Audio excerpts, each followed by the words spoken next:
L'abbaye de Beaulieu, qui était une abbaye puissante, une abbaye bénédictine, je crois, ou cistercienne, l'un ou l'autre, ça ne cherche pas le problème. Il faut dire que Saint-Benoît, le promoteur des abbayes bénédictines, imposait à tous les moulins de sa mouvance, à toutes les abbayes de sa mouvance, d'avoir un moulin, pour gagner du temps, pour le travail et la prière.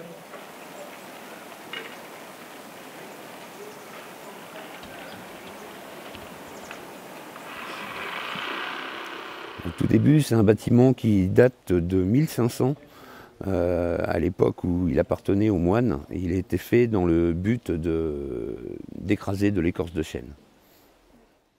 Il actionnait des pilons ratants. C'était un moulin à temps, c'est-à-dire qu'il actionnait des pilons qui broyaient l'écorce de chêne avec laquelle on traitait le cuivre. Oui, alors on a retrouvé la preuve de sa destruction. Il a été incendié en 1851. Et en fait, le bâtiment principal a été reconstruit, on le retrouve sur les plans cadastraux en 1854, ainsi qu'une petite maison attenante, en fait. Puisque avant, il a été longtemps la propriété des tanneurs en indivision. Donc 9 tanneurs avaient le moulin en indivision. En 1847, il est rentré dans le patrimoine d'un riche aristocrate de Loches, le marquis Henri Bridieu de Lussac, qui possédait les 5 moulins de Beaulieu en 1850. Il s'est aussi appelé le moulin Saint-Pierre. On a retrouvé cette trace, puisqu'en fait il est situé à Beaulieu dans le quartier Saint-Pierre. À une certaine époque, par exemple, il s'est appelé le moulin rouge, puisqu'en fait le fait d'écraser de l'écorce de chêne, le sol était rouge, les résidus étaient rejetés à l'eau à l'époque, qui servait d'évacuation, le canal, et donc le canal était rouge. À cette époque-là, le canal qui traverse Beaulieu a été fait pour implanter des moulins. Et donc, il faisait partie d'un lot de 5 moulins sur le canal. Voilà. Donc en fait, ils ont été implantés à la suite sur le canal pour bénéficier chacun de leur puissance d'eau. Il faut s'imaginer que l'électricité n'existait pas avant, donc il fallait avoir la force de faire tourner des machines, des marteaux-pilons. Donc forcément, la force hydraulique était à cette époque-là la seule technique. Ce moulin, on l'appelle le moulin des mécaniciens, mais sa particularité, c'est que les mécaniciens qui étaient là ne travaillaient que sur des moulins. Ils restauraient à peu près 70 moulins aux alentours de Loches, et ils fabriquaient même des silos à grains et des choses comme ça. Donc c'est vraiment une particularité importante.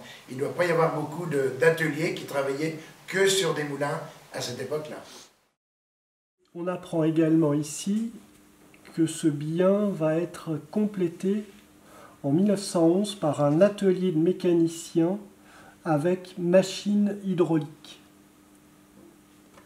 Donc c'est à cette époque-là que la modernisation de l'atelier intervient. Il y a pas mal d'améliorations qu'on trouve maintenant sur les machines.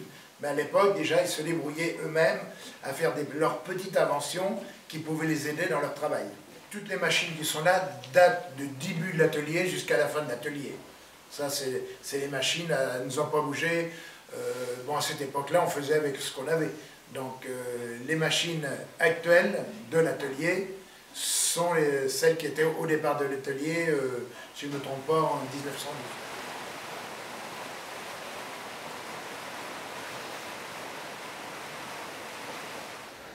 On aimerait qu'il devienne un écomusée. Moi, mon premier objectif, de toute façon, c'était vraiment de le sauvegarder, parce que il y avait des travaux de toiture à faire avant que tout finisse par disparaître. Et bon, là, on a déjà réussi à faire ça, mais le but, effectivement, ce serait d'arriver à un écomusée. Mais tant qu'on arrivera à le faire visiter, nous et l'association, ça nous va très bien. On sauvegarde, on refait la roue, on va refaire l'intérieur et on fait visiter. C'est ça notre plaisir, en fait.